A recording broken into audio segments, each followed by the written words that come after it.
घड़ी की सुइयां रात के 3 बजने को थीं। अविनाश अकेला अपने स्टूडियो अपार्टमेंट में काम कर रहा था।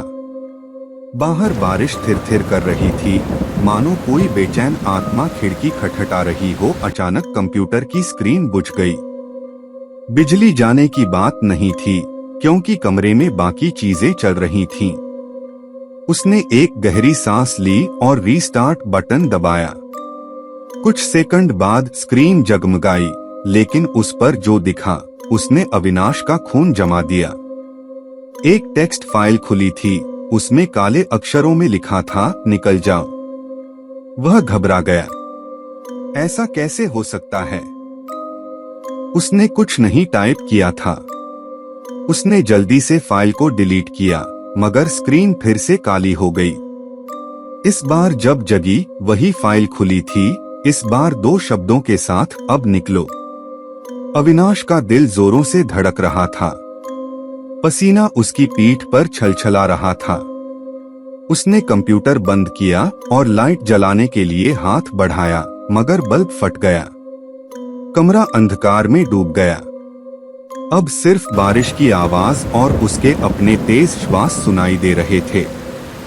तभी उसे एहसास हुआ कि कमरे में वो अकेला नहीं है। एक ठंडी हवा का झोंका उसे छू गया। उसने इधर-उधर देखा, लेकिन कुछ दिखाई नहीं दिया। फिर अचानक एक काली छाया दीवार पर नाचने लगी।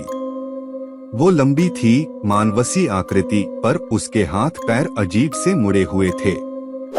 अविनाश की चीख गले में ही अटक गई।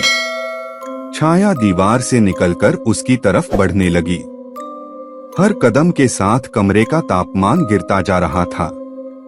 अविनाश को लगा वो कुछ ही सेकंड में जम जाएगा।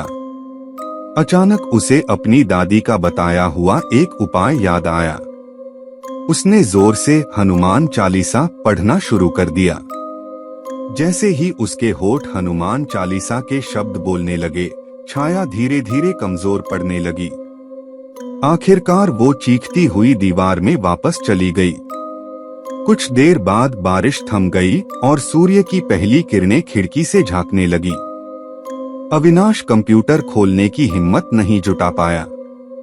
वो जानता था कि रात 3 बजे का ये भूत शायद वापस न आए, पर उसके ख्याल मात्र से ही रूह कांप जाती थी।